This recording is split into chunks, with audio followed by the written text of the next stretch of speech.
Hello everyone, I'm Dongbin, Microsoft MVP and Avalonia MVP. It's a good time to introduce some progress of our open source projects. In this video, I'm going to introduce the dialog in Ursa. First of all, Ursa provides message box. This is just a migration of WPF's API. It helps a lot for testing and migrating WPF applications. The function is straightforward and limited as WPF. You can customize. Let me check the source code. Okay, here it's quite simple. You can customize your message, your title, your button, and your icon. That's all. And when you choose the that's all. Let's see here. This is a message box, and here you can choose different buttons or different icon and the title and the message. And let's show the dialog. Yeah, it's over here, right? So it's quite easy to use. So message box is only for displaying a string. What if we want to display a rich content? Then we need to use Ursa's dialog. How to use that? It's also very simple. You just need to call this dialog.show model async. This is an async generic method. The type parameters are the types of view and view model. The parameters of this method are the instance of this view model and some other optional options like title and button.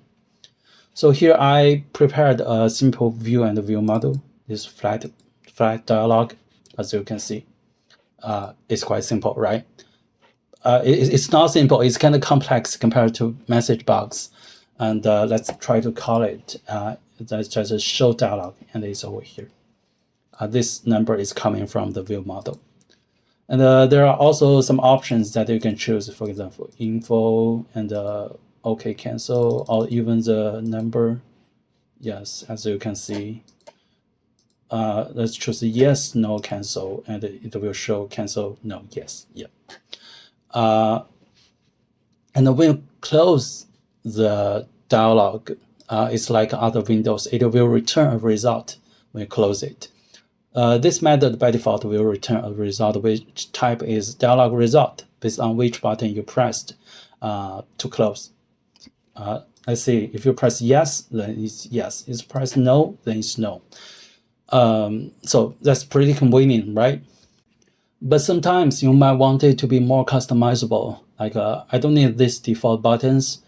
I want to add some custom button, or I want to return my custom result type. So what should I do?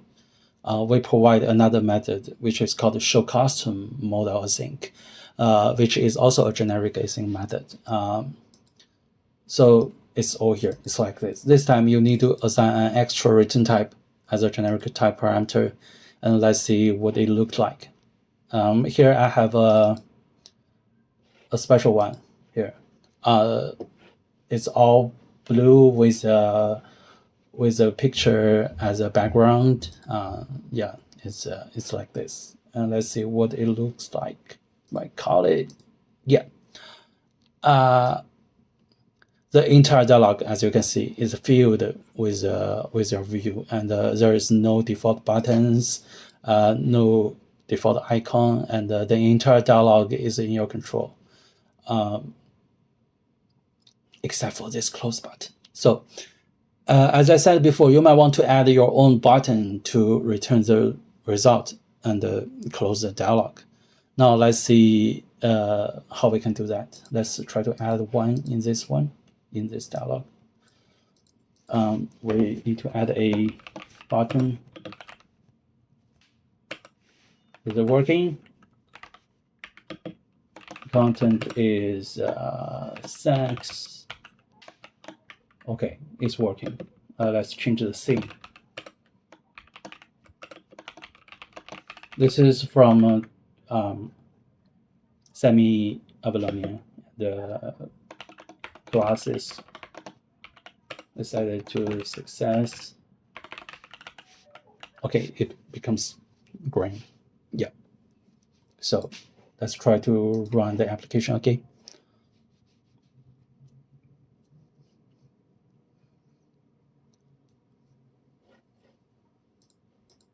Okay, the button is coming. Let's click on it. We click on it, but nothing happened.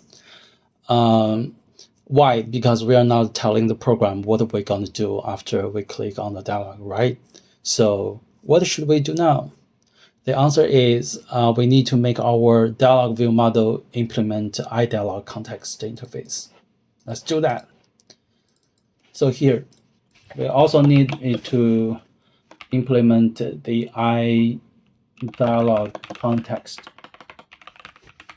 interface. Oh, sorry. Okay. By doing this, you need to implement two members. The first one is a close method, which is called when you click on the default close button.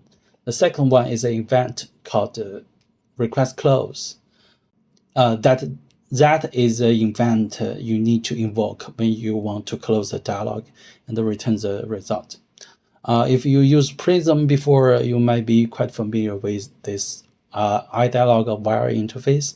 This one is kind of similar, right? So let's do it.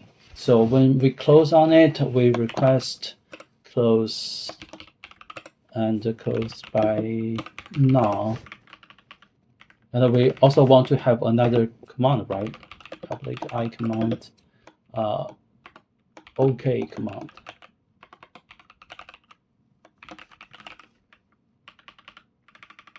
Let's make this OK command equals to assign to a new ready command on OK. On OK, we call request close, invoke this yes. No, yes, true. Okay.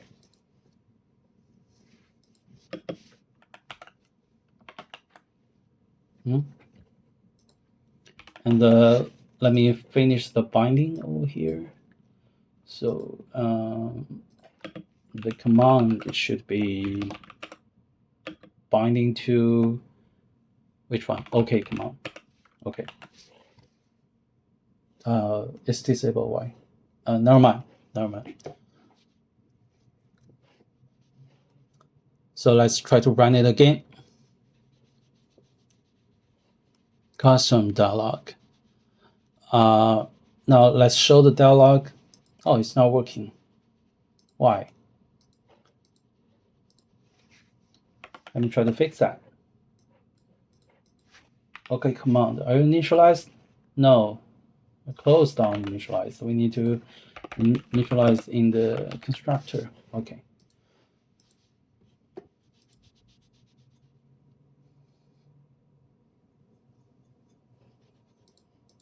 Okay, it's working. So the command is over here, and we'll click on it. It closes, and it should return true. Let me check. Here, we need to check the result, right? Okay, thanks. Okay, we hit here, and the result is true, which is what we return from the dialog context. Yeah. So, okay, so Ursa's dialog can deal with most scenarios, as you can imagine now. We have some other overload methods that accept a window as owner. If you don't assign it as owner, we will try to look for the default main window as an owner, which means it only applicable to the platforms with Windows. What about the mobile platforms? We don't have a window for them, right?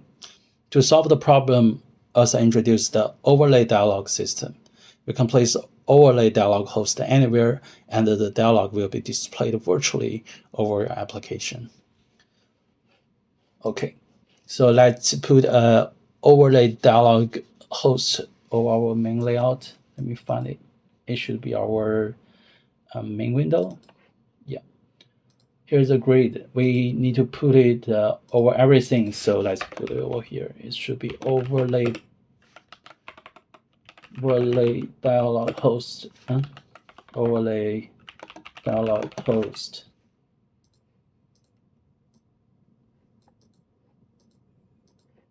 Yeah, it's over here. And the grid dot row span should be 3, and the row should be 0. That's all. That's all. Let's put it over here. And let me restart it.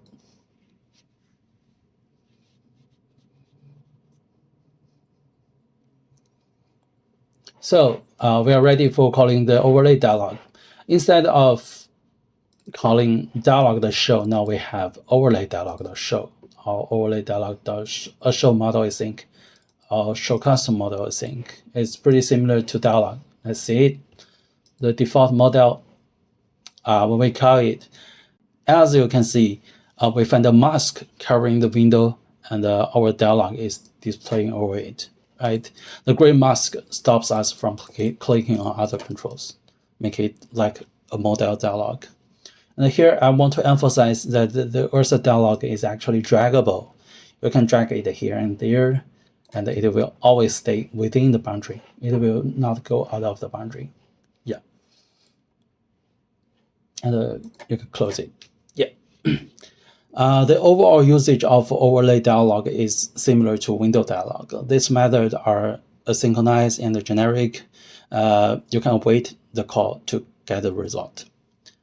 Overlay dialog also supports non-modal dialogs. You can call show or show custom to call a non-modal dialog. As you can see over here, yeah, it will not block your operation. You can also drag and place it around. It's a non-async method without any return, so it's a fire and forget dialog. Moreover, you can have many dialogues here. As you can see, you can have many dialogues. Yeah. And they can coexist.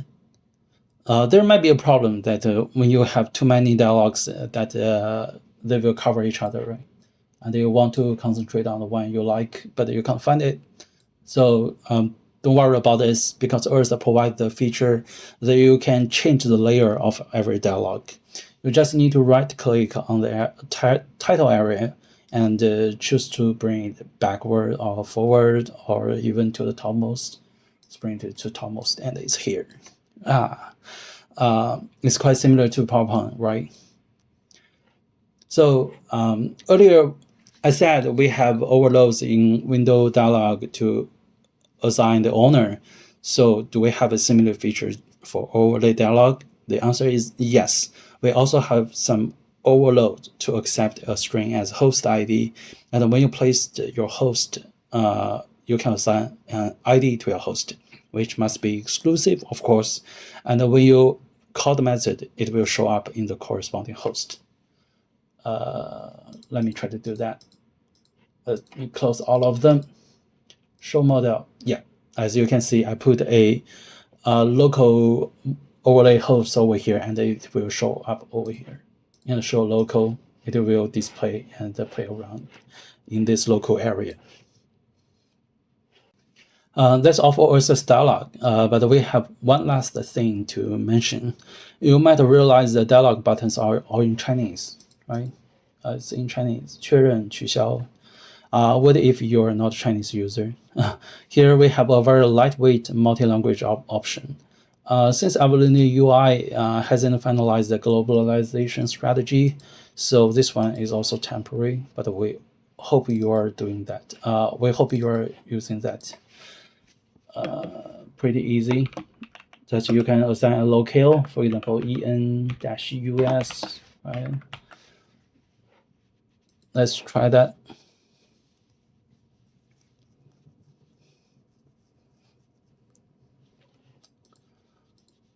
Yeah, it becomes open and OK and cancel.